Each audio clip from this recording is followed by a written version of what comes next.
And what's it going? Jason, it's always great to be here at your club. Now I know we've been, goodness me, we've had pro-ams here for the last, is it 3-4 years? You know, we're coming here, we're bringing some of the top amateurs to the club.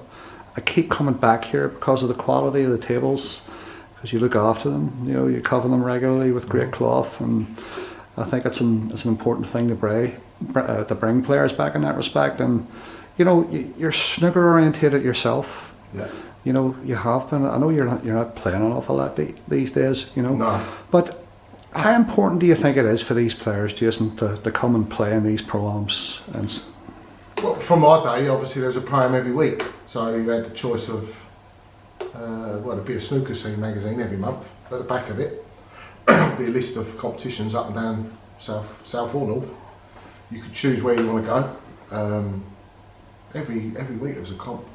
So your grounding snooker-wise is, you know, you're learning each time. You go and put your money in, and you play a top player. You realise where you've gone wrong, and you go home kicking yourself what you've done wrong, and you're getting schooled, if you like. It's your tuition. So pro-ams then, so many of them, and obviously guys like yourself. I think David Grace was organising some up in the Northern for a while, getting a lot of entries and stuff. Fantastic for the lads.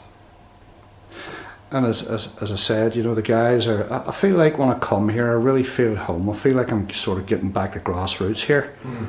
You know, where you have a club, where you have a club owner who was not only a decent snooker player himself, but he's very snooker orientated.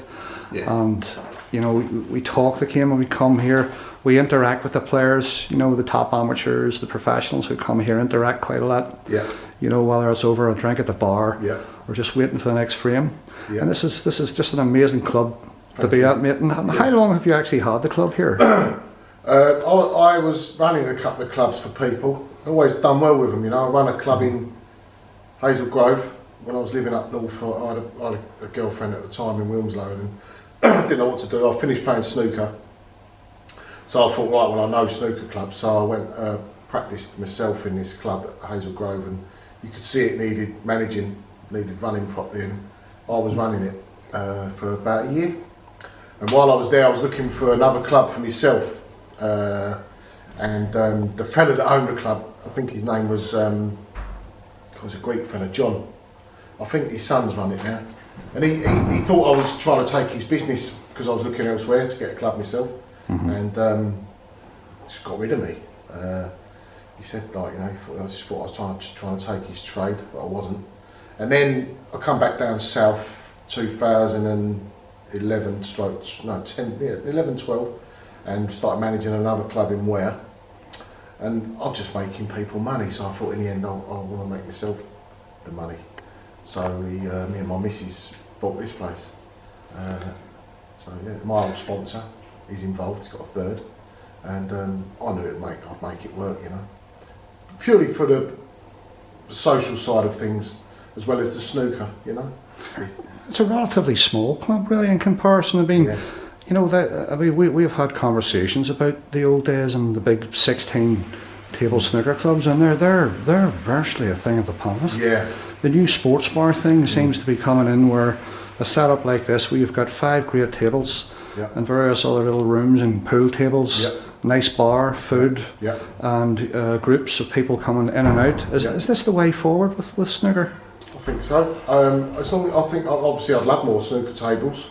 There was potential to have another floor put in for another 3 or 4 tables. That may happen one day. Obviously we've had some players come in. We've had Ronnie practicing here for about a year, stroke 2 years he was here. Found it his home.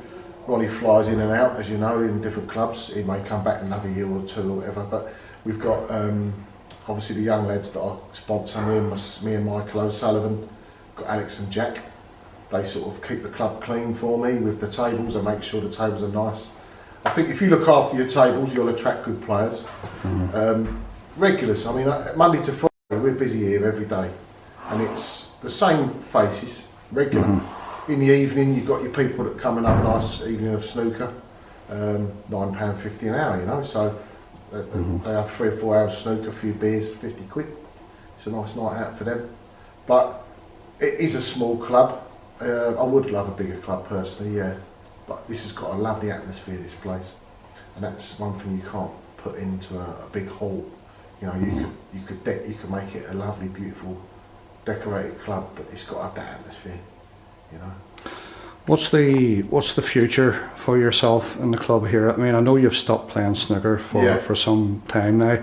I missed a great 147 the other day. I got my cue out. Okay. But I love it. I'd like to play in some of these, but I have my daughter at weekends, as you know. So, my future's with Alex and Jack. And there's another, if I can get another junior further down. I'm watching Jamie Wilson playing. I know he's done well on TV in a couple of events, but quite clear to see that he's got a bit something about him. You know, when you can spot someone, they stand out a little bit, and I've just watched a few frames of him, and he's got a star quality, yeah. Well, I think that's one of our jobs here, really, as an organiser and a club owner, is to bring juniors into the club who are really interested, and let them have the experiences of playing at this level. And this is one of our goals for the future. We're going to do that with 2 events a month here, every month, and we're going to carry on doing it. And it's always a pleasure to come here. Thanks very much for your hospitality as well, Jay. I think it's great that. Can I just say one thing? I mean, if you're wanting to have aspirations of being a professional, these events are certainly where you need to start. Obviously, not start. You want to start off by practicing in your club, but when you feel that you're looking to achieve something in the game, this is a stepping stone for pro snooker, you know. And obviously, you know, the pros go in these events to keep their game in tune, you know. So if these are the events that will set you in good stead to find out whether you're good enough to make it. You know, you need to be coming and winning these events, competing in the finals. And even for the lads that just want a bit of experience, they can come down too. I mean, I know all of our tournaments are all scratch, but we are restricted to the lower 64 on the tour. But it's also good for them to get a little bit of experience. Well, yesterday Parnell was made the semis. You know, Stuart's plays on a Saturday. I know when he plays because he's here. He gets a few games over lockdown. He was creeping in playing Jack. Obviously, an elite professional. Stuart was competing in the seniors event, so he was allowed. Obviously, Jack Haley as well. So Stuart was putting some hours in, and he's done well. Yesterday. Sean Ward's just beat Connor Benzie, who's number 2. Promising young player. 2 in the junior Prem Tour, I'm told he was. So, you know, these people like Sean and Stuart, and obviously a lot of players that play the game a long time, it's good for them as well. Jason, thanks very much for the interview. Thank you. Always a pleasure to come here. Great club.